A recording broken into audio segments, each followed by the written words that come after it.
નમસ્કાર વિદ્યાર્થી મિત્રો। તો ત્યારબાદ હવે આપણે બાહ્ય વિદ્યુત ક્ષેત્રમાં સુવાહક અને ડાઇલેક્ટ્રિકની વર્તણૂકનો તફાવત સમજવાનો છે। એટલે કે સુવાહક બાહ્ય વિદ્યુત ક્ષેત્રમાં કેવી રીતે વર્તે છે અને ડાઇલેક્ટ્રિક બાહ્ય વિદ્યુત ક્ષેત્રમાં કેવી રીતે વર્તે છે એ બંને વચ્ચેનો તફાવત આપણે સમજવાનો છે। તો આ અગાઉના પ્રશ્નમાં આપણે જોયું કે ભાઈ જ્યારે સુવાહકને બાહ્ય ક્ષેત્રમાં રાખવામાં આવે, બરાબર, આ કોઈ બાહ્ય ક્ષેત્ર છે,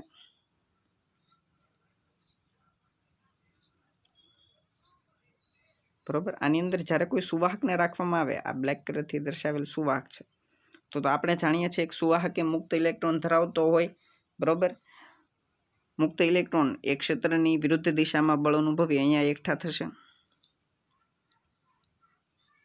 બરોબર, અને જેને લીધે અહીંયા ધન વિદ્યુતભાર ખુલ્લો થતો જશે અને સુવાહકની અંદર એક વિદ્યુત ક્ષેત્ર એ બાહ્ય ક્ષેત્રની દિશામાં નિર્માણ પામશે, જે ધીમે ધીમે વધતું જશે, ત્યાં સુધી વધશે જ્યાં સુધી આંતરિક વિદ્યુત ક્ષેત્ર એ બાહ્ય વિદ્યુત ક્ષેત્ર જેટલું ન થઈ જાય, અને પછી અંદરના જે મુક્ત ઇલેક્ટ્રોન હશે એના પરનું પરિણામી બળ શૂન્ય થઈ જતા હવે વધારે ઇલેક્ટ્રોન અહીંયા એકઠા થશે નહીં, આ છેડે અહીંયા હવે વધારાના ઇલેક્ટ્રોન એકઠા થશે નહીં, અને અહીંયા ધન વિદ્યુતભાર નહીં એકઠું થાય, અહીંયા વધારાના ઇલેક્ટ્રોન નહીં એકઠા થાય, બરોબર। આવી અવસ્થાને આપણે સ્થાયી અવસ્થા કીધી, સ્થાયી અવસ્થા કહેલી, બરોબર।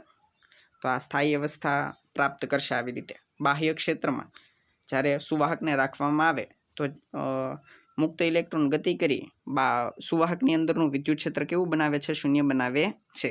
આ રીતે આવું આ શું થયું? સુવાહકનું બાહ્ય વિદ્યુત ક્ષેત્રમાં વર્તન થયું, વર્તણૂક થઈ, બરોબર। હવે અહીંયા જો સુવાહકની વાત કરી છે આ આકૃતિમાં, અહીંયા તમે ધ્યાન આપશો તો તમે જોશો કે E0 છે, બરોબર। E0 ને બાહ્ય વિદ્યુત ક્ષેત્રને E0 કહેલ છે, આપણે જેને E એક્સટર્નલ કહીએ છીએ એને આ લોકોએ શું કીધેલું છે? E0 કહેલું છે। અને અંદરના વિદ્યુત ક્ષેત્રને જેને આપણે E ઇન્ટરનલ કહીએ છીએ એને E અંદર કીધું છે, અને તમે જોઈ શકો આ આકૃતિમાં કે લોકોએ લખ્યું છે કે E0 એટલે કે બાહ્ય વિદ્યુત ક્ષેત્ર પ્લસ અંદરનું વિદ્યુત ક્ષેત્ર એટલે કે E ઇન્ટરનલ, E અંદરનું વિદ્યુત ક્ષેત્ર, એ બંનેનો સરવાળો કેવો થાય છે? શૂન્ય સદિશ થાય છે। અને આપણે જોયું હતું કે આવી રીતે જ્યારે સુવાહકને બાહ્ય ક્ષેત્રમાં રાખવામાં આવે તો એની અંદરનું વિદ્યુત ક્ષેત્ર હંમેશા કેવું થઈ જાય છે? શૂન્ય થઈ જાય છે। મુક્ત ઇલેક્ટ્રોન ત્યાં સુધી ગતિ કરીને અહીંયા એકઠા થશે, બરોબર। આ છેડે મુક્ત ઇલેક્ટ્રોન ત્યાં સુધી ગતિ કરીને એકઠા થશે, આ બંને છેડે અહીંયા ઇલેક્ટ્રોન એકઠા થશે, જેને લીધે અહીંયા ધન વિદ્યુતભાર પ્રેરિત થતો જશે, ત્યાં સુધી આ મુક્ત ઇલેક્ટ્રોન ગતિ કરશે જ્યાં સુધી અંદરનું ક્ષેત્ર કેવું ન થઈ જાય? શૂન્ય ન થઈ જાય। અને જ્યારે શૂન્ય થઈ જશે ત્યારે ઇલેક્ટ્રોન પરનું બળ F બરાબર QE, બરોબર। અંદરનું વિદ્યુત ક્ષેત્ર શૂન્ય થતા અંદરનું વિદ્યુત ક્ષેત્ર જ્યારે શૂન્ય થશે તો બળ પણ કેવું થશે? શૂન્ય થશે। તો આ રીતે ઇલેક્ટ્રોન પરનું બળ કેવું થશે? શૂન્ય થશે।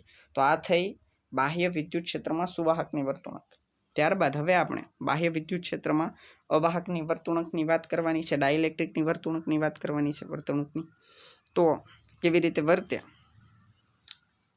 એ આપણે ચર્ચા કરવાની છે। તો જ્યારે આપણે બાહ્ય વિદ્યુત ક્ષેત્રમાં રાખશું અવાહકને, બરોબર, એ માની લો કે ધ્રુવીય અવાહક છે,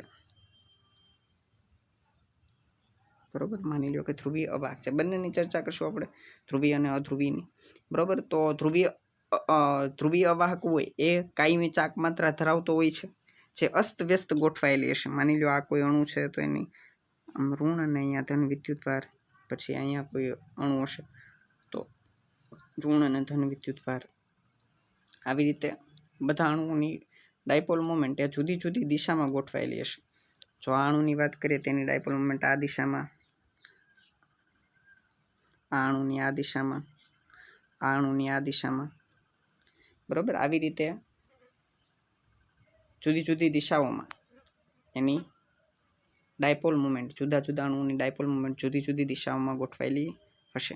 પરંતુ જ્યારે આ ડાઇલેક્ટ્રિકને બાહ્ય ક્ષેત્રમાં રાખવામાં આવે, બરોબર, તો બાહ્ય ક્ષેત્રમાં ડાયપોલ ટોર્ક અનુભવશે, બરોબર, અને ટોર્ક અનુભવી તે ક્ષેત્રને સમાંતર ગોઠવવા પ્રયત્ન કરશે, બરોબર। આ તમામ ડાયપોલ છે કેવી થઈ જશે? ક્ષેત્રને સમાંતર થઈ જશે। તો હવે પછીની આકૃતિમાં હું તમને જ્યારે ધ્રુવીય ડાઇલેક્ટ્રિકને બાહ્ય ક્ષેત્રમાં રાખવામાં આવે તો કેવું થશે અસર એ દર્શાવું છું। માની લો કે આ બાહ્ય વિદ્યુત ક્ષેત્ર છે,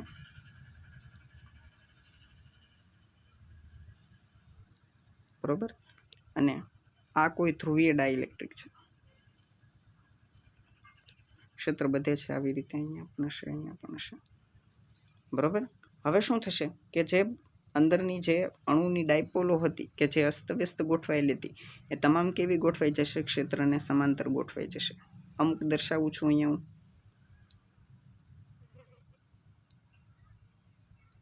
સમયની મર્યાદા હોય તો અહીંયા હું અમુક અમુક ડાયપોલ દર્શાવું છું. તો ઋણ ધન, ઋણ ધન, ઋણ ધન, તો બધી ડાયપોલ મોમેન્ટ એ જો ક્ષેત્રને સમાંતર ગોઠવાતી જાય છે.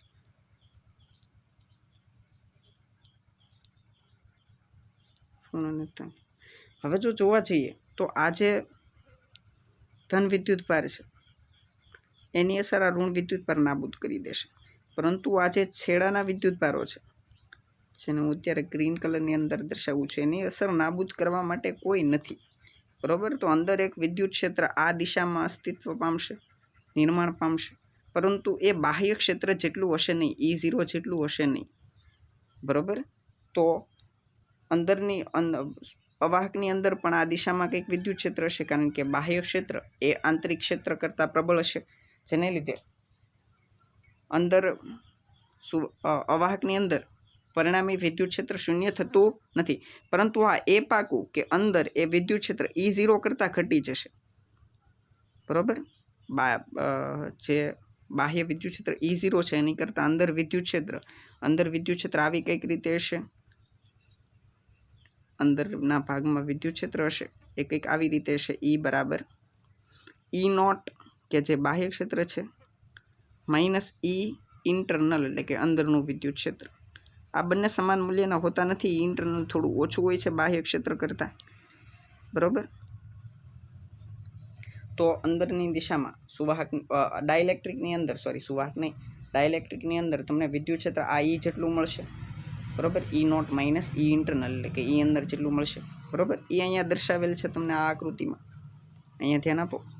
તો આ આકૃતિમાં તમને ડાઇલેક્ટ્રિકની બાહ્ય વિદ્યુત ક્ષેત્રમાં ડાઇલેક્ટ્રિક કેવી રીતે વર્તે એ તમને દર્શાવેલું છે. E0 એ બાહ્ય ક્ષેત્ર છે, આ જે E0 છે એ બાહ્ય ક્ષેત્ર છે, અને તમે જોઈ શકો કે આ જે સપાટી પરના વિદ્યુત ભારો છે એની અસર નાબૂદ થતી નથી, જેને લીધે અંદરની દિશામાં આ E અંદર કરીને એક વિદ્યુત ક્ષેત્ર દર્શાવેલું છે. પરંતુ તમે જુઓ તો આ જે E અંદર છે એ E0 કરતાં નાનું છે, બરોબર. જેને લીધે અંદર જે વિદ્યુત ક્ષેત્ર છે એ શૂન્ય થતું નથી, પરંતુ અંદરના ભાગમાં વિદ્યુત ક્ષેત્ર E કહું તો E થશે E0 એટલે કે બાહ્ય વિદ્યુત ક્ષેત્ર ઓછા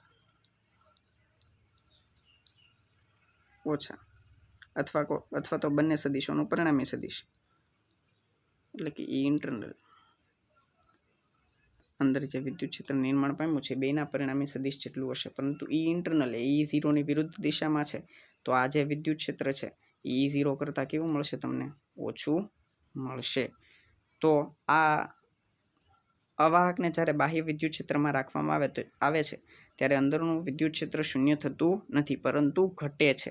તમને અલગ રીતે પ્રશ્ન પૂછી શકે, દર્શાવો કે ડાઇલેક્ટ્રિકને જ્યારે બાહ્ય ક્ષેત્રમાં રાખવામાં આવે તો અંદરના વિસ્તારમાં વિદ્યુત ક્ષેત્ર ઘટે છે. તો ધ્રુવીભવનને લીધે આ જે બંને સપાટીએ પૃષ્ઠ વિદ્યુત ભાર ઘનતા ઉત્પન્ન થઈ છે અને સિગ્મા P વડે દર્શાવેલ છે, કારણ કે ધ્રુવીભવનને ઇંગ્લિશમાં પોલરાઇઝેશન કહેવાય. તો પોલરાઇઝેશનને લીધે જે વિદ્યુત ભારની પૃષ્ઠ ઘનતા ઉત્પન્ન થઈ અને શેના વડે દર્શાવેલ છે? સિગ્મા P વડે દર્શાવેલ છે. અને આ રીતે જ્યારે ડાઇલેક્ટ્રિકને એટલે કે અવાહકને બાહ્ય ક્ષેત્રમાં રાખવામાં આવે તો અંદરનું વિદ્યુત ક્ષેત્ર શૂન્ય થતું નથી, પરંતુ ઘટે છે.